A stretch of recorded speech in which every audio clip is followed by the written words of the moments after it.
Hey guys, my name is Harsh और आप देख रहे हैं चैनल गुरुकुल। तो please subscribe to my channel, like करें, शेयर करें वीडियोस और कमेंट करके हमें बताएं कि आपको हमारी वीडियोस कैसी लग रही हैं। तो आज का हमारा टॉपिक है लीडरशिप। ठीक है, लीडरशिप जैसे कि हमने पढ़ा था, जो हमारे फंक्शंस ऑफ मैनेजमेंट हैं उसमें एक फंक्शन था हमारा डायरेक्शन। ठीक है ना, डायरेक्टिंग। तो डायरेक्टिंग में हमारी लीडरशिप, मोटिवेशन, सुपरविजन, ये सारी चीज़ें आती हैं। ठीक है ना, तो leadership is a part of that concept. तो चलिए शुरू करते हैं। लीडरशिप क्या है? लीडरशिप कुछ नहीं है, लोगों को गाइड करना, डायरेक्ट करना, इन्फ्लुएंस करना उनके बिहेवियर को, ताकि वो अच्छे से काम को कर पाएँ, ऑर्गेनाइजेशन के गोल को अचीव कर पाएँ। और लीडरशिप के प्रोसेस में हमेशा एक लीडर होता है जो कि ये सारी एक्टिविटीज़ को कंडक्ट करता है। और लीडरशिप बेसिकली क्या है, डिपेंड करता है कि आपके मैनेजर कैसे हैं। सिचुएशनल बेस्ड होता है लीडरशिप जनरली। बहुत सारी स्टाइल्स होती हैं लीडरशिप की जो हम आगे और पढ़ेंगे। So leadership is the ability to persuade other to seek defined objectives enthusiastically. मतलब कि पूरे एक जोश के साथ आपकी जो टीम है वो मोटिवेटेड हो, और उसको इन्फ्लुएंस कौन करती है? एक लीडरशिप। तो लीडरशिप जो होती है वो एक एबिलिटी है जो दूसरों को इन्फ्लुएंस करती है, मोटिवेट करती है, उनके बिहेवियर को मोल्ड करती है, ताकि आपके जो ऑर्गेनाइजेशन के ऑब्जेक्टिव्स हैं वो अचीव हो पाए। ठीक है, कुछ कैरेक्टरिस्टिक्स है जो हम समझेंगे।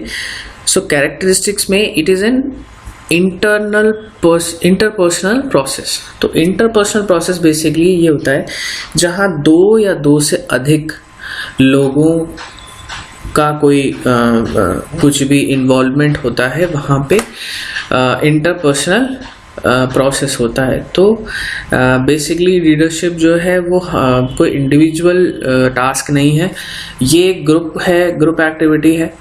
ठीक है ना, और लोगों को आप इन्फ्लुएंस करते हैं, उनसे बात करते हैं, उनको गाइड करते हैं। ठीक है, नेक्स्ट है आपका, it denotes a few qualities to be present in a person which includes intelligence, maturity and personality. तो क्वालिटीज ऑफ अ लीडर हमें बताती है लीडरशिप। तो कौन सी क्वालिटी होनी चाहिए एक लीडर में, क्या होना चाहिए कि जिससे कि वो एक अच्छी लीडरशिप कंडक्ट कर सकते हैं, लोगों को इन्फ्लुएंस कर सकते हैं। ठीक है, नेक्स्ट है आपका, it is a group process. जैसे कि मैंने बताया कि दो या दो से ज़्यादा लोगों को इन्वॉल्व होना पड़ता है इसमें, या इंटरेक्शन होता है उनका। ठीक है, a leader is involve in shaping and moulding the behaviour of the group towards accomplishment of organizational goals. Goals achieve करने के लिए जो लीडर होता है वो आपको शेप करता है, डायरेक्शन देता है। ठीक है ना, मोटिवेट करता है अलग अलग तरीके से। तो वो एक ये लीडरशिप के अंदर आता है। ठीक है, लीडरशिप इज सिचुएशनल बाउंड। और ये क्या है, ये सिचुएशन के हिसाब से होती है लीडरशिप। ठीक है ना, ज़रूरी नहीं है, कोई बेस्ट स्टाइल नहीं है, हम ये नहीं कह सकते कोई प्रिस्क्राइब फॉर्मेट है जिसके हिसाब से हमें करना चाहिए। बट हमारी जो सिचुएशन होगी वो डिपेंड करता है कि हमारी लीडरशिप कैसी होगी। ठीक है, तो ये थे हमारे कैरेक्टरिस्टिक्स। अब हम आगे बढ़ते हैं हमारे इम्पोर्टेंस के ऊपर। तो इम्पोर्टेंस क्या है लीडरशिप का? What is the importance in the management? तो लीडरशिप जो है वो इनिशिएट्स एक्शन। तो लीडरशिप में क्या होता है, इनिशिएट करते हैं एक्शन को, और जो भी कम्युनिकेशन है पॉलिसीज़ का, प्लान्स का, वो अपवर्ड से डाउनवर्ड वो कम्युनिकेशन होता है। ठीक है ना, कोई भी सिचुएशन होती है तो उसमें वो लीड करते हैं फ्रॉम द फ्रंट। ठीक है ना, तो ये एक इम्पॉर्टेंस है। नेक्स्ट है आपका मोटिवेशन। मोटिवेशन तो बहुत ज़रूरी है, क्योंकि आपके एम्प्लॉयज़ अगर मोटिवेटेड नहीं होंगे तो आपका जो टास्क है वो कहीं ना कहीं एफिशिएंटली नहीं हो पाएगा, इफेक्टिवली नहीं हो पाएगा। तो अलग अलग मेजर्स होते हैं मोटिवेशन के, वो भी हम लोग पढ़ेंगे आने वाले वीडियोस में। Economic and non economic rewards होते हैं, ठीक है ना। इकोनॉमिक मतलब होता है जिसमें कि मनी इन्वॉल्व होती है, और नॉन इकोनॉमिक मतलब होता है जहाँ पे मनी का इन्वॉल्वमेंट नहीं होता है, ठीक है। तो दोनों तरह के रिवॉर्ड्स आपको दिए जाते हैं, लोग देते हैं, लीडर उनको परसुएड करता है और इंसेंटिवाइज करता है अच्छे कामों के लिए, जिससे वो मोटिवेट होते हैं। Provide guidance as a guide वो हमेशा रहता है, लीडर जो रहता है वो सुपरवाइज करता है, डायरेक्शन देता है, इंस्ट्रक्शंस देता है सबऑर्डिनेट्स को, ठीक है। क्रिएटिंग कॉन्फिडेंस एक तरह का क्रिएट करने की कोशिश करते हैं, क्योंकि अगर लीडरशिप अच्छी रहेगी तो लोगों के अंदर कॉन्फिडेंस रहेगा, लोग उनसे अपनी चीज़ें कह सकते हैं, अपनी प्रॉब्लम्स कह सकते हैं, अपनी कंप्लेंट्स बता सकते हैं, कोई सजेशन है वो दे सकते हैं, तो उनको एक कॉन्फिडेंस मिलता है, एक अच्छी लीडरशिप होती है तो, ठीक है। बिल्डिंग मोरल जो होता है वो एक विलिंगली आप कोऑपरेट करने की आप में एक विलिंगनेस होती है कि आप एफर्ट करें और जो आपके ऑब्जेक्टिव हैं उसको आप पूरा करें, ठीक है ना। तो ये मोरल जो है उनका हाई होता है और वो बिल्ड होता है एक अच्छी लीडरशिप से, ठीक है। फिर बिल्ड्स वर्क एनवायरनमेंट, एक एनवायरनमेंट अच्छा क्रिएट होता है जब भी एक ऑर्गेनाइजेशन में एक अच्छी मैनेजमेंट है, एक अच्छी लीडरशिप अगर आपको है तो एक healthy environment, business environment create होता है जिसमें कि सभी लोग मिलजुल के कोऑर्डिनेशन के साथ काम करते हैं, ठीक है। नेक्स्ट पॉइंट है कोऑर्डिनेशन। जैसे कि मैंने कहा कि कोऑर्डिनेशन जो है वो ज़रूरी होता है किसी भी ऑर्गेनाइजेशन के गोल को अचीव करने के लिए, किसी भी चीज़ को करने के लिए। तो कोऑर्डिनेशन अचीव होता है आपके लीडरशिप से, ठीक है ना। एक अच्छा लीडर होगा तो वो सबको जोड़ के चलेगा, सबको मिला के चलेगा, सबको एक अच्छा एनवायरनमेंट मिलेगा, तो जिससे कि आपके काम जल्दी होंगे, अच्छे होंगे, ठीक है। तो ये थे हमारे इम्पोर्टेंस कि क्यों हमें ज़रूरत है लीडरशिप की हमारी मैनेजमेंट में। अब हम नेक्स्ट पढ़ेंगे हमारे जो लीडरशिप के स्टाइल्स होते हैं। अलग अलग स्टाइल्स होते हैं, अलग अलग तरीके होते हैं लोगों के लीडर एज अ लीडर, ठीक है ना। तो वो प्रैक्टिस करते हैं अलग अलग तरह से, ठीक है। तो फर्स्ट हमारी जो लीडरशिप स्टाइल है वो है autocratic. Autocratic at the name suggest कि वो बहुत ही एक कमांडिंग, बहुत ही डोमिनेटिंग टाइप ऑफ लीडर, जिसमें जो कि हमेशा एक कैरेट एंड स्टिक कि मतलब आप अच्छा काम करोगे तो आपको जो है रिवॉर्ड मिलेगा, आप अगर बुरा काम करोगे तो आपको जो है स्टिक मिलेगी, तो पनिशमेंट मिलेगी या कोई ना कोई डिसइंसेंटिव होगा उसमें। तो ऑटोक्रेटिक एक इस तरह की आपकी है जिसमें हमेशा एक डोमिनेटिंग एंगल होता है, एक हेल्दी एनवायरनमेंट नहीं होता, हमेशा एक ब्यूरोक्रेटिक एनवायरनमेंट होता है जिसमें ऊपर बॉस है, नीचे आपके सबऑर्डिनेट्स हैं। तो उस तरह का कल्चर है जिसमें आपको रूल्स फॉलो करने हैं, पॉलिसी फॉलो करनी है, ठीक है ना। तो इसमें से कुछ देखते हैं। देखिए, दे कैन नॉट क्रिटिसाइज और question the leaders way of getting things done. तो मतलब क्वेश्चन आप नहीं कर सकते अपने लीडर से कि वो जो कर रहा है वो क्यों कर रहा है, ठीक है ना। तो तानाशाही जिसको कहते हैं, the leader himself gets the things done. तो वो क्या है, वो भी अपनी चीज़ों में लगा रहता है, अपने हमेशा कंट्रोल करता रहता है, चीज़ों को सुपरवाइज करता रहता है। फिर इसका एडवांटेज जो है वो ये है कि the style is that it leads to speedy decisions. तो क्या डिसीजन मेकिंग जल्दी होती है, प्रोडक्टिविटी जो है बढ़ जाती है, क्योंकि आपकी बात लोग सुनते हैं, जो आप बोलते हैं वो लोग करते हैं, ठीक है ना। और आप लगातार सुपरविजन इन्वॉल्वमेंट आपका रहता है, तो हमेशा एक डर बना रहता है लोगों का कि कोई ना कोई देख रहा है एट ऑल लेवल्स। तो वो एक कहीं ना कहीं प्रोडक्टिविटी बढ़ाता है लोगों की। इसका ड्रॉबैक क्या है? ड्रॉबैक ये है कि it leads to greater employ absenteeism and turnover. मतलब लोग छोड़ देते हैं, लोग नहीं आते हैं डर के मारे। इतना हेक्टिक एनवायरनमेंट होता है, इतना प्रेशराइज किया जाता है, प्रेशर क्रिएट किया जाता है कि लोग जो है घबराते हैं, लोग डरते हैं, लोग छोड़ देते हैं, कोई और ऑर्गेनाइजेशन ज्वाइन कर लेते हैं, ठीक है ना, एब्सेंट होने लगते हैं। तो ये बेसिकली इसके डीमेरिट्स हैं, ठीक है ना। तो this leadership style works only when the leader is the best in performing और when the job is monotonous, unskilled and routine. तो जो जनरली ये कहाँ फॉलो होती है, अनस्किल्ड लेबर पे। बहुत ही ज़्यादा जो लेबर क्लास के लोग होते हैं, लोअर लेवल पे जो लोग होते हैं, अनस्किल्ड होते हैं, जिनको एक सिमिलर जॉब करनी होती है, मोनोटोनस काम करना होता है, उसके लिए ये हम कह सकते हैं कि दिस इज सूटेबल।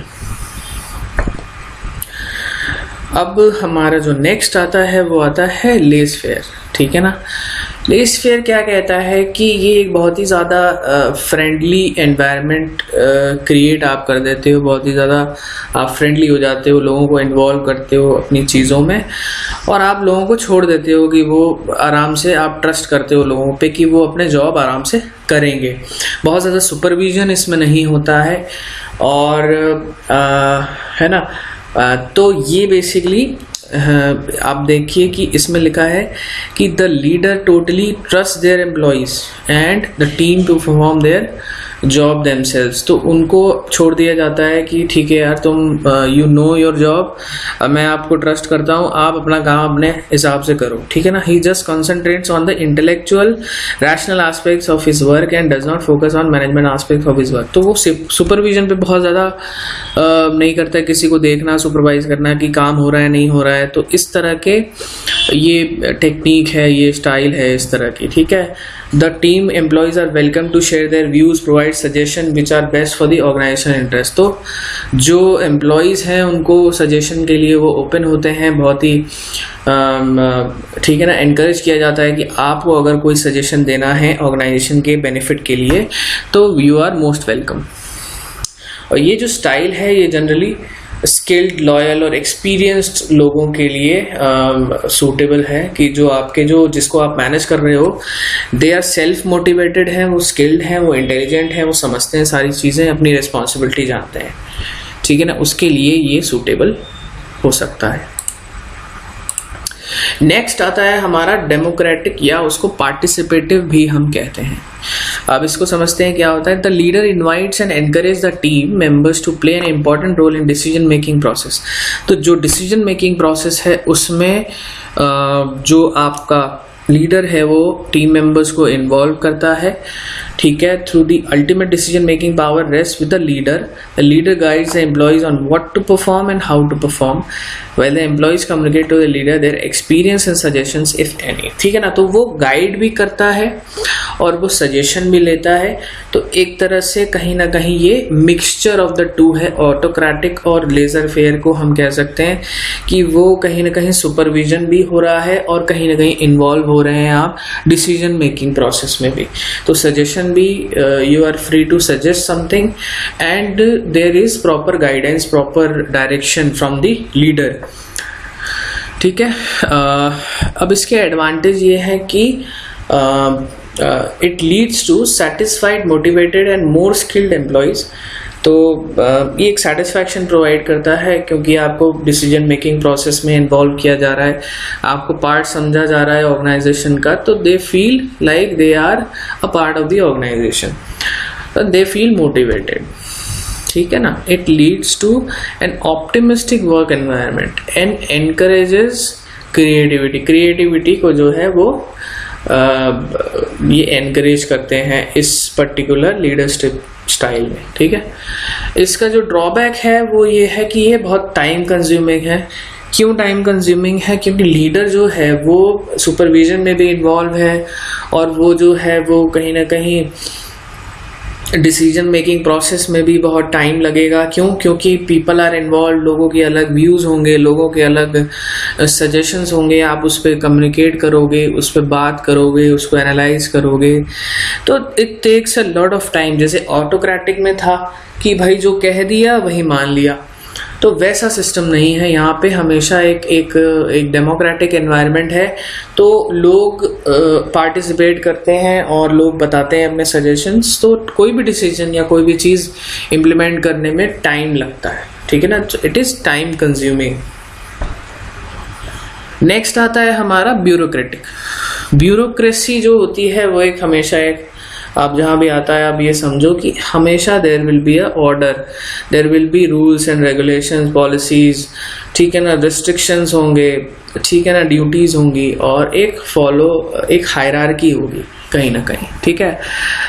तो ब्यूरोक्रेटिक में क्या कह रहे हैं कि the leader strictly adhere to the organization. जैसे मैंने कहा कि रूल्स हैं, रेगुलेशंस हैं, जैसे बना दिया गया है कि यही आपको करना है, वही चीज आप करते हो लगातार, ठीक है ना। तो जो प्रमोशंस होते हैं, promotion take place on the basis of employees ability to adhere to organizational rules. तो जो प्रमोशन का जो एक फिक्स्ड फॉर्मेट बना दिया गया है वही फॉलो हो रहा है, ठीक है ना। ऐसा नहीं है कि कोई अगर ज़्यादा अच्छा काम कर रहा है तो उसको तुरंत प्रमोट कर दिया जाए, इस तरह की कोई सिचुएशन नहीं है। There is a prescribed rules हैं, उसी हिसाब से चीज़ें चल रही हैं। The leadership style gradually develops over time. The leadership style is more suitable when safe work conditions and quality are required। इसका मतलब है कि आपको एक फिक्स फॉर्मेट में आप इसलिए चला रहे हो क्योंकि आपको एक हेल्दी एनवायरनमेंट चाहिए और कोई कॉन्फ्लिक्ट नहीं चाहिए, बहुत ज़्यादा लोगों को फ्री भी नहीं छोड़ना है, लोगों को प्रेस्क्राइब रूल्स एंड रेगुलेशन जो ट्राइड एंड टेस्टेड हैं, आपके जो तरीके हैं वो आप इम्प्लीमेंट करना चाह रहे हो और लोग उसी हिसाब से चलेंगे तो आपको कहीं ना कहीं एक सिमिलर आपको रिजल्ट्स मिलेंगे, सिमिलर क्वालिटी मिलेगी। तो उस तरह की सिचुएशन अगर होती है तो आपको ये एडवाइजेबल है कि ब्यूरोक्रेटिक आपका लीडरशिप स्टाइल हो। बट इसमें क्या है, बेसिकली ये डिस्करेज करती है creativity and does not make employees self contented.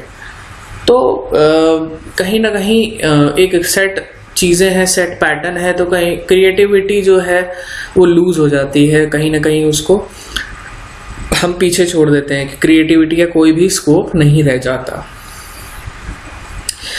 अब हमारी नेक्स्ट है ट्रांसफॉर्मेशनल।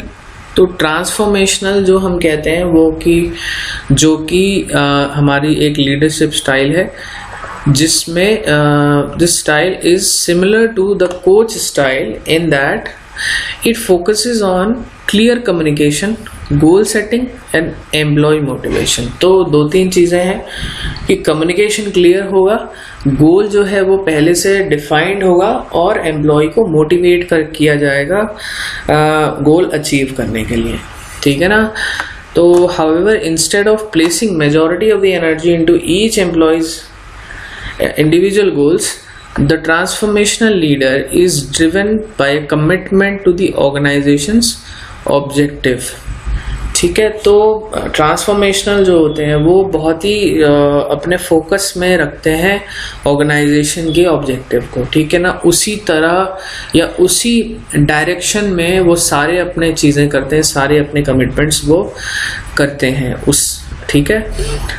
अब because of these type of leaders spend much of their time on the big picture, this style of leading is best for teams that can handle many delegated tasks without constant supervision। तो ये कह रहे हैं कि ये इस तरह की लीडरशिप स्टाइल है जहाँ पे आपका कोई भी सुपरविजन या कांस्टेंट सुपरविजन नहीं चाहिए, लोगों को पता है कि उनकी ड्यूटीज़ क्या हैं, क्योंकि लीडर जो है वो बहुत ही फोकस्ड है, अपने जो ऑब्जेक्टिव है उसके तरफ कमिटेड है, तो उनको बहुत ज़्यादा सुपरविजन की ज़रूरत नहीं है, बहुत ज़्यादा उनको नैगिंग की ज़रूरत नहीं है, ठीक है ना। तो वो लोग जानते हैं अपना काम, तो they do it as per their understanding, और वो अपने तरीके से चीज़ों को कर लेते हैं, ठीक है। नेक्स्ट आता है हमारा ट्रांजैक्शनल लीडरशिप स्टाइल। अब ट्रांजैक्शनल लीडर क्या होता है, is someone who is laser focused on performance similar to a pace setter, ठीक है ना। पे सेटर भी हम आगे पढ़ेंगे। Under this leadership style the manager establishes predetermined incentives usually in the form of monetary rewards for success and disciplinary action for failure. तो transactional में यही होता है कि आपको जो है अच्छा काम आप कर रहे हैं तो वो लीडरशिप आपको जो है अप्रेज करेगी, मोटिवेट करेगी, ठीक है ना। आपको कोई ना कोई इंसेंटिव्स आपको मिल सकते हैं, पर आप अगर फेल हो जा रहे हो तो कोई ना कोई आपके ऊपर एक्शन भी लिया जा सकता है, ठीक है ना। तो transactional leaders are also focused on mentorship, instruction and training to achieve goals and enjoy the rewards, ठीक है ना। वो लगातार मेंटर करते रहते हैं, सुपरवाइज करते रहते हैं, लोगों को इंस्ट्रक्ट करते रहते हैं, ट्रेनिंग की ज़रूरत होती है तो वो भी देते हैं एम्प्लॉयज़ को, ठीक है ना, अपने क्योंकि उनको जो है गोल्स अचीव करने हैं, ठीक है ना, तो उनका फोकस भी गोल पे रहता है। While this type of leader is great for organizations or teams tasked with hitting specific goals such as sales and revenue, तो सेल्स वगैरह के लिए जो है बहुत ही ज़्यादा इन्फ्लुएंस, मतलब वो कहीं ना कहीं एक राइट लीडरशिप है, ठीक है ना। तो it is not best leadership style for driving creativity, तो क्रिएटिविटी वगैरह के लिए ये बिल्कुल ही अनएडवाइजेबल है कि नहीं, इसको नहीं लेना चाहिए, ठीक है ना। सेल्स एंड रेवेन्यू अगर जनरेट करना है आपको, जो है ना, सेल्स टीम है कोई, आपको उनको जो है इंसेंटिवाइज करके आप उसको मोटिवेट करोगे और बोलोगे कि चलो यार इतना बेचो और आपको ये मिलेगा, तो इस तरह की लीडरशिप इन जगहों पे एप्रोप्रिएट रहती है, ठीक है। अब हम पढ़ेंगे पेस सेटर। पेस सेटर क्या होता है? Pace setting leadership style is one of the most effective for driving fast results. आपको जल्दी रिजल्ट चाहिए, आपको कुछ रिएक्टिव आपको मेजर्स लेने हैं, आपको कोई बहुत ही फास्ट आपको जो है ग्रो करना है, तो pace setter is a best way, ठीक है। These leaders are primarily focused on performance. They often set high standards and hold their team members accountable for hitting their goals. अब ये जो है ये बहुत ही हाई स्टैंडर्ड्स रखते हैं, कोई बहुत अच्छे मतलब हाई गोल्स रखते हैं और उसको जो है वो फॉलो करते हैं, अपने टीम को वो मोटिवेट करते हैं, अपने टीम को वो थोड़ा सा उनकी पेस को बढ़ाते हैं ताकि वो जल्दी रिजल्ट्स ले आएँ, जल्दी वो जो है परफॉर्म करें। While the pace setting leadership style is motivational and helpful in fast paced environment where team members need to be energized, it is not always the best option for team members who need mentorship and feedback. तो आप अगर आपकी जो style है, आपकी जो requirement है वो ये है कि आप चेंजिंग एनवायरनमेंट में बहुत जल्दी आप जो है कोप अप करना चाहते हैं, एनर्जी आप फुल एनर्जाइज आपका जो है वो टीम मेंबर्स हैं और एक कहीं ना कहीं आप फास्ट रिजल्ट्स चाहते हैं चीज़ों से, तो आप जो है इस तरह की लीडरशिप स्टाइल को अपना सकते हैं, ठीक है ना। नेक्स्ट आपका आता है कोच। तो a coaching leader is someone who can quickly recognize their team members' strength, weakness and motivations to help each individual improve. Coach जो होता है, जैसे हम मानते हैं कोच को अगर हम कहीं देखें, जनरली हमने सुना है कोच जो स्पोर्ट्स में होते हैं, कोच वो जनरली अपने जो मेंबर्स हैं, जो टीम मेंबर्स हैं, उनके जो नीचे जो काम कर रहा है उसके वो सारी चीज़ें जानते हैं कि उसकी स्ट्रेंथ क्या है, उसकी वीकनेस क्या है, क्या उसमें इम्प्रूवमेंट चाहिए, तो वो जल्दी ही ये सारी चीज़ें समझ लेते हैं और वो उनको उसी डायरेक्शन में, उन चीज़ों में वो उनको मोटिवेट करते हैं ताकि वो अपनी वीकनेसेस को सुधार सकें, स्ट्रेंथ को यूटिलाइज कर सकें, ठीक है। These type of leaders often assist team members in setting smart goals and then provides regular feedback with challenging projects to promote growth. तो क्या है, हर टाइम पे वो जो है उनको गाइड करना, उनको बताना कि व्हाट इज द प्रोग्रेस क्या है उनकी, उनको फीडबैक देना कि आप और क्या अच्छा कर सकते हो, क्या सही कर रहे हो, क्या गलत कर रहे हो। तो प्रॉपर एक सुपरविजन है, 1-to-1 कहीं ना कहीं एक प्रॉपर टास्क उनका रहता है, इन्वॉल्वमेंट रहता है अपने टीम मेंबर्स के साथ, ठीक है। They are skilled in setting clear expectation and creating a positive motivating environment. Unfortunately it's often also one of the most underutilized styles largely because it can be more time intensive than other types of leader. अब भाई आपका involvement बहुत ज़्यादा रहेगा तो आपके पास time कम रहेगा, तो मेन जो आपके जो टास्क होते हैं जो लीडर के मैनेजर के वो आप नहीं कर पाओगे, आप बिल्कुल हो सकते हो, ठीक है ना। तो ये एक कहीं ना कहीं एक ड्रॉबैक हो सकता है इस स्टाइल का, ठीक है। तो थैंक यू सो मच। यहाँ ये हमारा फर्स्ट पार्ट जो है लीडरशिप का ख़त्म होता है, जिसमें हमने उसकी डेफिनेशन, इम्पोर्टेंस, कैरेक्टरिस्टिक्स समझे, स्टाइल्स समझी जो प्राइमरी स्टाइल्स हैं। अब जो सेकंड पार्ट आएगा हमारा वीडियो जो आएगा वो आएगा हमारे थ्योरीज पे। इसकी जो थ्योरीज हैं बहुत इम्पॉर्टेंट हैं, बहुत ही कॉम्प्लेक्स हैं, उसको समझना थोड़ा सा इम्पॉर्टेंट भी है। बहुत डिटेल में हम आपको समझाएंगे, बहुत अच्छे से हम आपको समझाने की कोशिश करते हैं, ठीक है। तो आई होप आप मेरी वीडियोस को लाइक कर रहे होंगे, और प्लीज़ हमें बताएं आपके कोई भी सजेशंस हैं, कोई भी क्वेश्चंस हैं तो।